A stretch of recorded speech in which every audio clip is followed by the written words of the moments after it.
Thank you so much. Without wasting time, we'll get straight away into the conversation, and we'll try and keep this very, very conversational instead of a one-way kind of a speech. And though the time is very short, just 35 minutes, and we have three very, very eminent panelists here, but we'll try and keep the last 5 minutes at least for 2 or 3 questions. Why don't we straight away get into the discussion. First of all, congratulations to ETNow and the Times Group for bringing in such a interesting panel. We have people from the tourism background, the services background. We have a senior leader from Cement Corporation, which is hardcore manufacturing in the interiors of India. And then we have Mr. Dudeja, who's from the Railway Land Development Authority, which is right in the middle of the cities where we have a railway stations. So how to create gold, that's gold, land worth gold, and how to create a modern infrastructure and revenue generation and job creation out of those government assets. So real estate, urban development, manufacturing, and services. Why don't I start first with Mr. Parvez Dewan. Just a small correction. I mean, he used to be the chairman of ITDC long back and done some amazing work to increase the profitability. What we can do is maybe just keep it a little freewheeling and maybe opening remarks, and then we'll get into specific questions related to the specific areas of each of our eminent panelists. So, Mr. Dewan, if you could just spend maybe 2-3 minutes just sharing. You heard the Finance Secretary, and from a services perspective, PSUs in general, and say services and hospitality in particular, what are some of the top 2 or 3 initiatives that are currently on to increase their contribution in this Amrit Kaal, and maybe 2 or 3 specific challenges that they are facing which they have to address? Over to you, sir. Thank you very much. I would like to begin with what is still almost a secret. I don't know why it's kept a secret, why the public sector was created. Let's take ITDC, since you mentioned. It's a very interesting story. India was to have its first major international conference. I think it was UNCTAD or something, on non-aligned movement, and about 70 finance ministers and some heads of state had to come to India. And for them, we needed a hotel, and there was in Delhi no large hotel. There were the good luxury hotels of those times were Claridge's and Imperial and Oberoi Maidens in Old Delhi.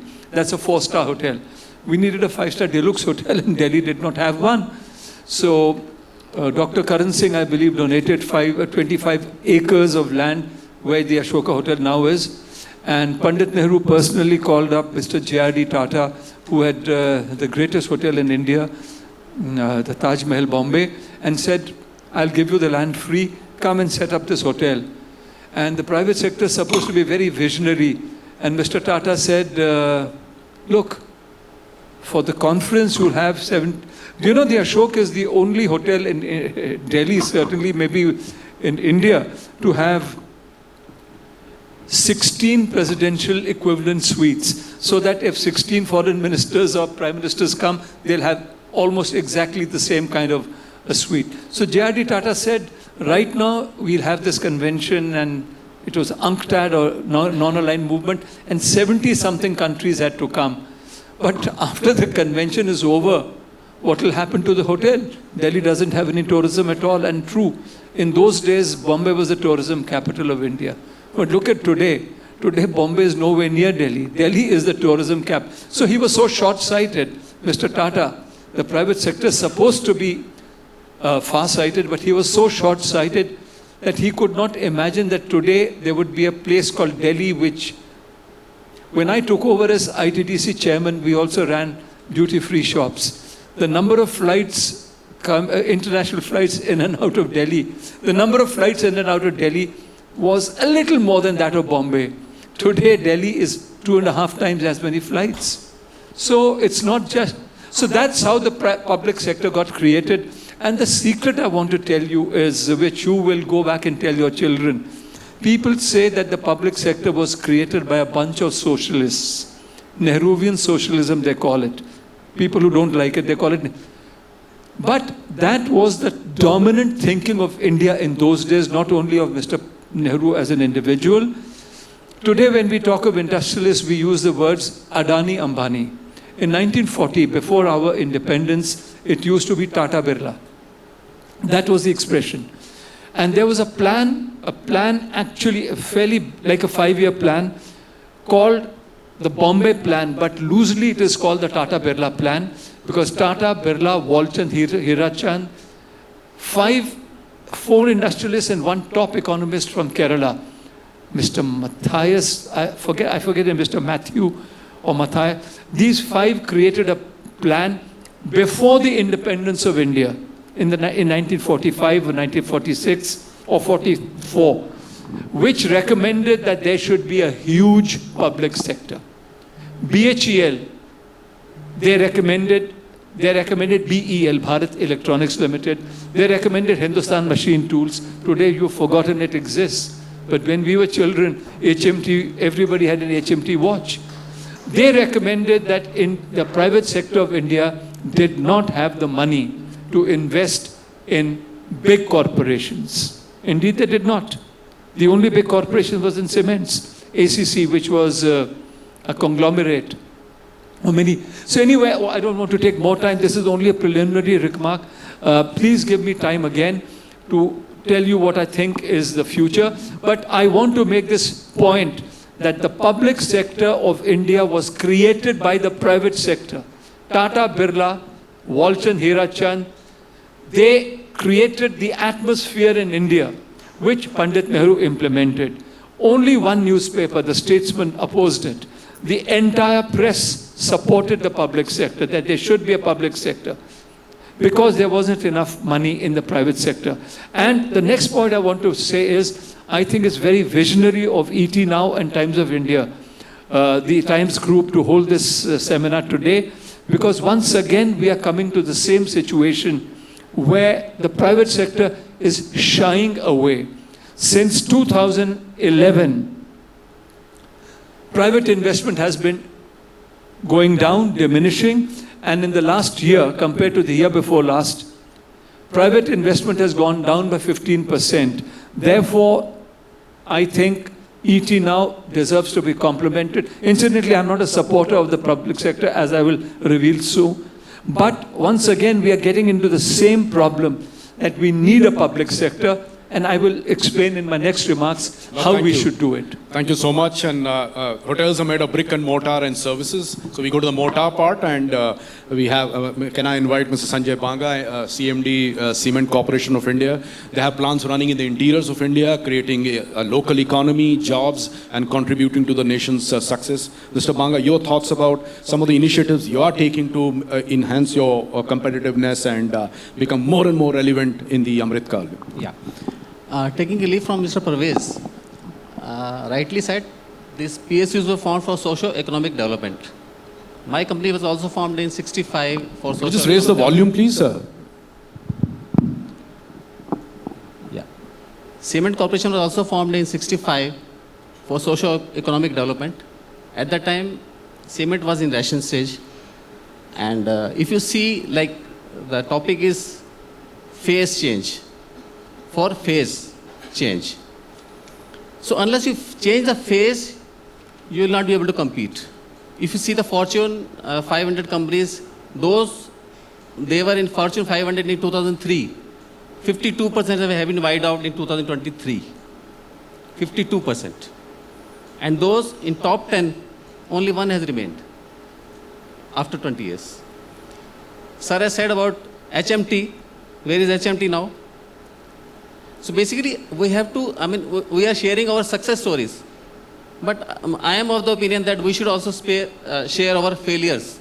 And we should rather amplify how we failed, why we failed. I have come from 2 departments, and they, once on a time, MTNL and BSNL, they were blue chap.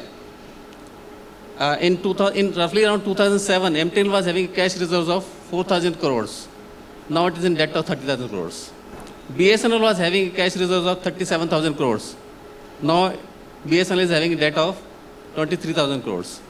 So PSUs or companies can come and go, but we have to change our phase so that we can meet the next phase. In CCA also, the same fate has accompanied. This company was monopoly, till 1987. Their cement was given in ration.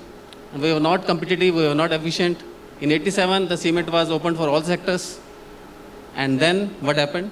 In 96, this company became sick, was referred to the BIFER.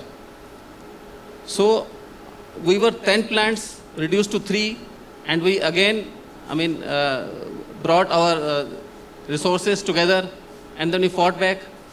And when I joined, when I was taken for interview in 21, I was told that how you will be meeting your salary bill.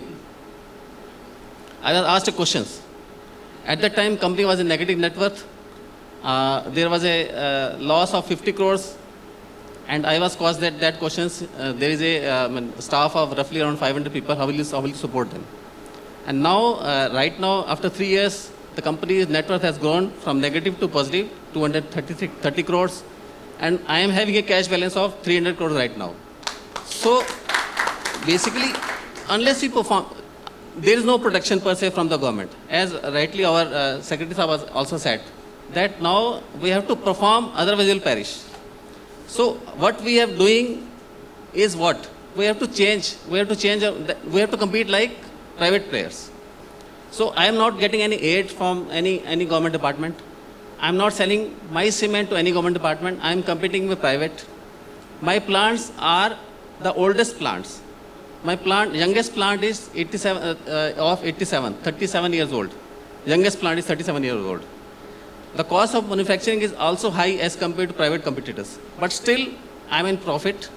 And my profit is now consistent. If I tell you the figures of the last 5 years, it was minus 50, then 30.13, I'm speaking of the profit, increased to 40.2 crores, then 95 crores, and 95 crores also last year.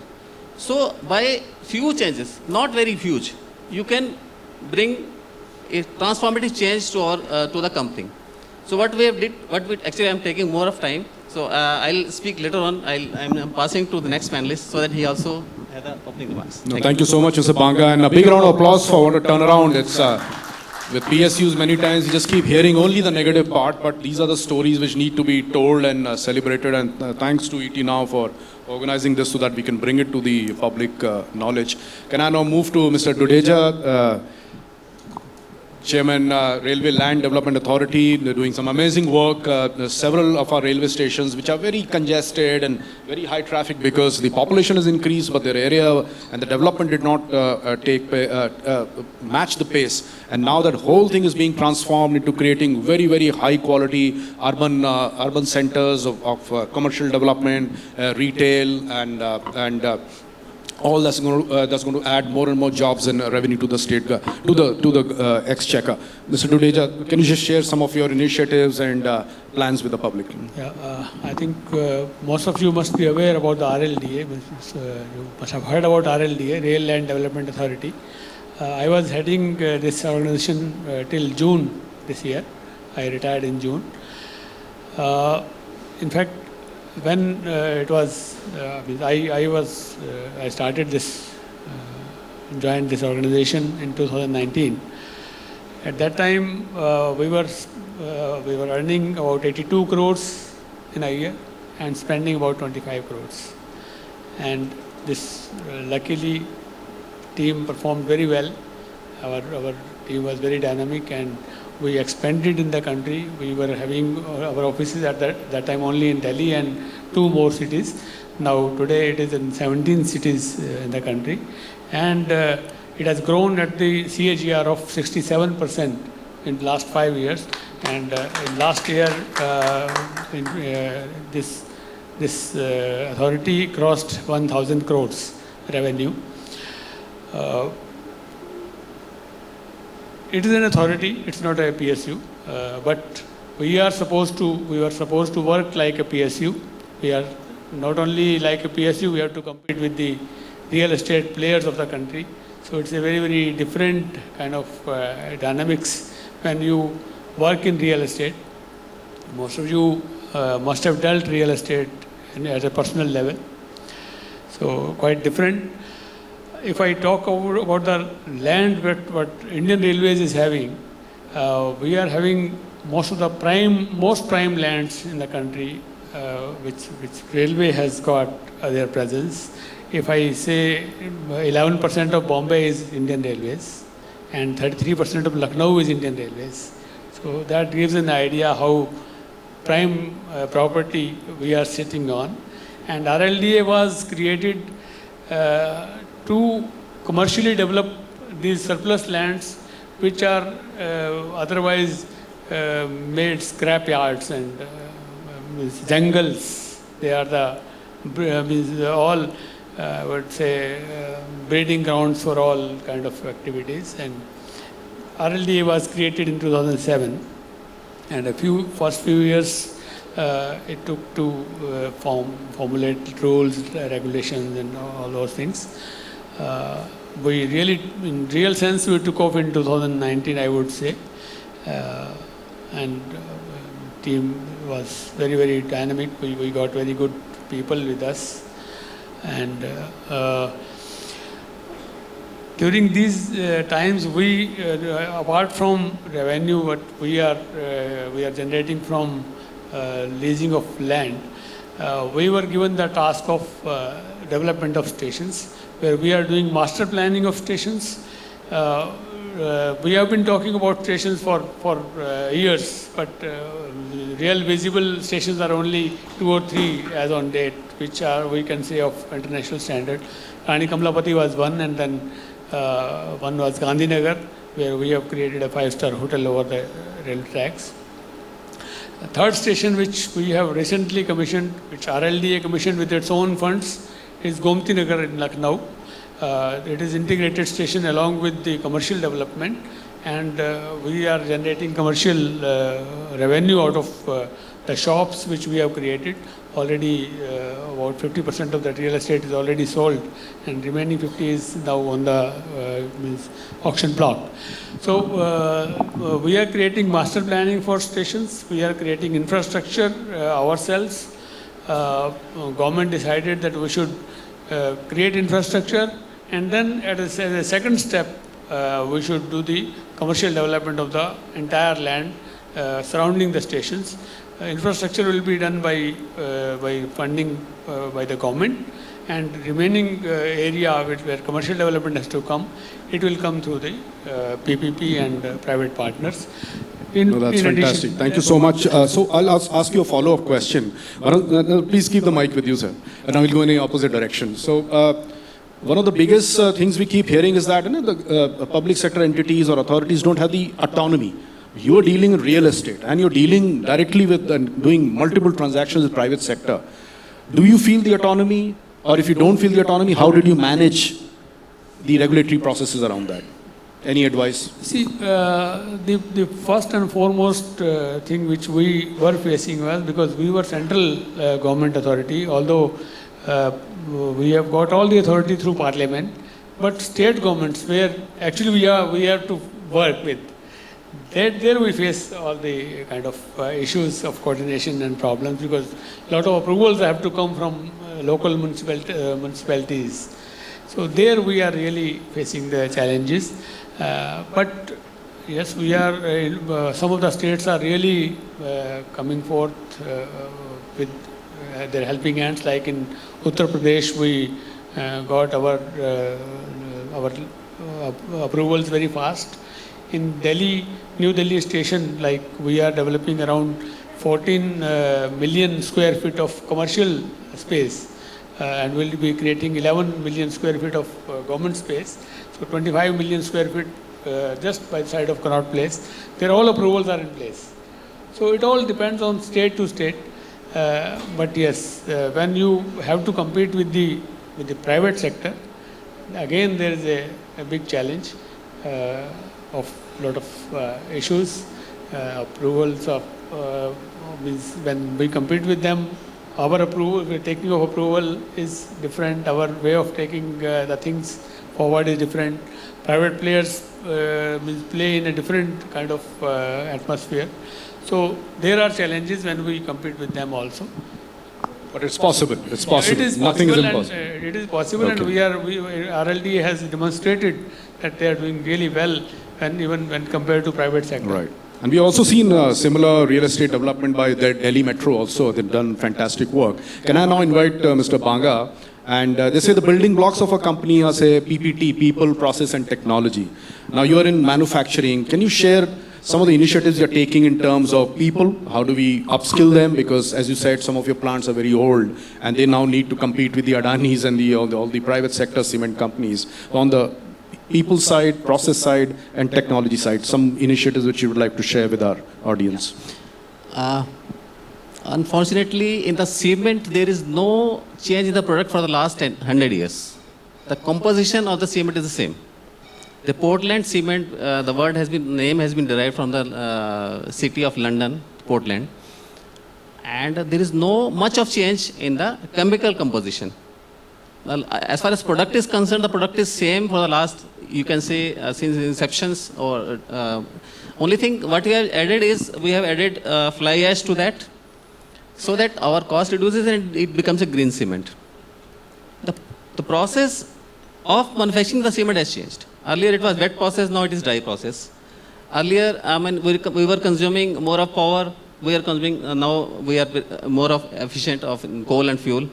And the major cost in a cement production goes to coal and fuel. Roughly it is around 60% of the total cost goes in fuel, coal and fuel. In my case, it is 60%. In private case, it is roughly around 40-45%. So I am consuming roughly around 160 unit per ton of cement, as compared to 80 or 90 in private. Earlier it was 200. So by taking steps like using efficient motors and then hot air duct, which is also we have installed right now. 3 days before, Honorable Minister has come to our plant at Northeast and is inaugurated that plant, hot air duct. So purpose is to save our energy. So we have done hot air duct, then solar panel. We were not having renewable energy source. So we also laid the foundation stone of solar energy. 1 megawatts already has started functioning at Rajman unit. And in foundation stone of 1 megawatt is laid by Honorable Minister, on 21st of September. And then 6 megawatt, again we are planning in Tandur plant. So we are basically reducing the cost of procurement and also using technology so that our efficiency increases. Of course, I can't meet the private standards because their plants are new and they are bigger. But still, I am able to do a considerable saving, and from 200 to 160 I have brought down in 3 years. And 160 to 125 I'll be able to do in next 2 years. Anything on the people front about skilling, both technical skills and mentally changing them, their mindset? Any best practices you would like to share? Earlier, basically, what was said that we were taking roughly around a year and a half for finalizing of the tender, but now it is 90 days.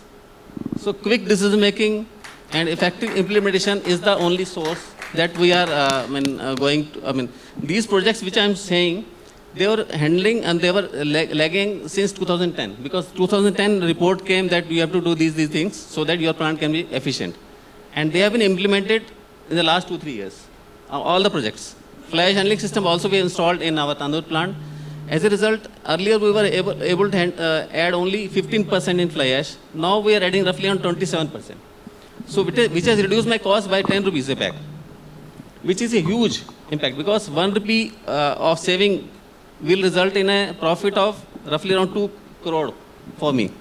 So 10 rupees reduction is again a profit of 20 crore for me, without any Fantastic. I'll now invite Mr. Parvez again. And if you heard, sir, the Finance Secretary did mention about the power of listing, market listing of companies, and how it brings in that corporate discipline, corporate governance, more transparency. Before the session we were chatting and you had some interesting points about the listing angle of PSUs. Your thoughts, please. The ITDC has been listed for quite some years, and during my tenure, we declared the first dividend after 9 years, and my dividend figures are embarrassing. I've given them to you in writing. ITDC gave a 20% dividend. One of our subsidiaries called Kumara Krupa Frontier Hotels, I know you're not going to believe this. I was there for almost 4 years. Each of the years, the dividend was 500%. And so I know that most of you will not believe this, but we have handed the money to the government. 500. So, yes, I wanted to say something again. In the first session, I said that the public sector was created by the private sector, by Tata Birla, because they felt they did not have the money. They did not have money to invest. Again, today in the year 2024, as a matter of fact, in September 2024, we are going back to the same scenario where private investment has declined, as I've told you, and the National Quantum Mission is looking for money and is not finding it because venture capitalists do not understand quantum. So the National Quantum Mission has 10 or 12 startups with market-ready products, but there's no money. So we might have to go back to the public sector model, and here I want to make a very important policy recommendation. If we go back to the public sector model, by and large, I believe we should not go back. If there are private people willing to invest in something, we should not have a public sector undertaking in that field, except banking, where I might put my own money in Standard Chartered, but when I want to park my family money, I put it in a public sector bank. I feel more comfortable. My parents' money, my hard-earned savings will go into a public sector bank, but my day-to-day operations I will do with Standard Chartered. So if you have the private sector forthcoming, good. If you have to have a public sector corporation, this is my first recommendation. From day one, it should be understood that this company is not to be in the public sector forever. As soon as the private sector is willing, it should be privatized, and it should be privatized by a method which under Margaret Thatcher was called Tel-Sid. Divide your company into 1 rupee shares, 10 rupee shares, 100 rupee shares. From day one, float it. I'm answering here. From day one, float it in the market. Let it be a gradual privatization over 10 years, 15 years, 20 years. From day one, employees should know that they are not going to be a permanent burden on the exchequer. Of course, as you pointed out, if we don't earn a profit, we don't pay salaries, even in the public sector. So the public sector should know that it's going to be eventually privatized, maybe 10 years from now, maybe 10 days from now. It will be privatized. That's point number one. Secondly, we are not... What is the main problem with the public sector? I'll give you a small example. I was in the salary of a joint secretary to the government of India, which, as some of you know, is like a major general in the army, is like an ambassador in the foreign service, is like the police commissioner of Pune, not Bombay. Not Bombay, not Delhi, but police commissioner of Pune, Nagpur. A joint my salary was 35,000. And I met a supervisor from a relatively unknown company in Jalandhar or Ludhiana. I'm from St. Stephen's, I'm from the University of Cambridge, I'm a topper. I was getting 35,000. This man, who is from some ITI, was getting 2 lakh rupees, 6 times my salary. And what was he doing? He was not the chairman of that company, he was a supervisor. The private sector knows how to get work. And the critical man anywhere in any company is the supervisor. We have to change salary structures. Supervisory officers have...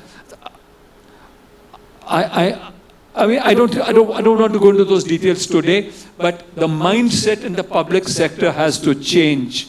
That it is supervisory officers, including general managers, who have to be rewarded and punished for the incredible profits God gave us. God gave us. I did not during my tenure.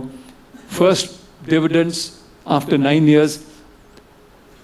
What was my reward? I got rewards. I was appreciated, I was promoted, I became tourism secretary. And the 2 girls who helped me enormously. In their division, our profits went up by 1,200%. We rewarded them by sending them on foreign postings. But that is because we had a good, as far as autonomy is concerned, we had 100% autonomy from the ministry, but no autonomy at all from the rules. The rules can be ridiculous. I'll give you one example, but that later. We rewarded these two girls because we had a very good setup. We had a great minister. We had a great secretary. But the rewards are not built into the system. After that, when we sent those girls to Australia and New York, the replacements, profits crashed. The 1,200% got reduced to zero. There was no punishment. In the public sector, there is too much accountability and no accountability. There is too much accountability to petty rules and no accountability at all if your profits disappear. There are no formal rewards. I got my reward in terms of appreciation. Today they are going to give me a shield or something. That was my reward. But otherwise there are no rewards. My ministry, of course, promoted me and made me the secretary of my own ministry. But otherwise it's not built in. Great. Thank you so much. What we'll do is, we wanted to keep it a little interactive. Maybe we can take 2 questions. We have exactly 4 minutes to go and we want to do an on-time departure. Any questions? 1 or 2 questions or comments, but keep it very, very short. Okay. You want to be very nice and diplomatic, right? So what we'll do is we'll just have the closing remarks. Maybe we'll start with Mr. Dudeja again. There are lots of colleagues here from the PSUs. Your one piece of advice to them as they play a role in creating the Amrit Kaal? You see, when we work in PSU, there are different kind of pressures, all kind of pressures. So that is where the role of leader comes. Leader has to protect his team from all those pressures. Whatever kind of pressure comes, he has to take on himself. He cannot pass on or magnify it. The worst will be to magnify it and transfer many times down the line. So keep the pressure at your level and keep your team to work freely with as per whatever framework is there to give their best. Fantastic. So you take the pressure, but give the credit, the freedom and the credit to your team. Over to Mr. Banga, your words of wisdom for our audience. Slightly, I will differ with Mr. Parvez. He is of the opinion that everything should be privatized. I say that privatization is also not a solution because sometimes capitalist formation will be there and there will be exploitation at the lower level also. So we have seen the Amazon and other big players who are exploiting the delivery man because there is only 2 players. One is capitalist and then second is delivery man. My theory is that we should perform or perish, but we should be given a chance to perform. So we have seen the examples of PSUs also who have perished, but there are PSUs who are performing also. We have seen that SAIL, it is a good performer, and RNL, the same industry, same steel industry, it is not performing well. In the banks, they are all performing well. So we have examples of both the sides. In private also, the companies come and go. Enron is also an example. So we cannot straight away say that private is a good thing or PSU is a bad thing. Perform or perish, that is the only thing that is my mantra.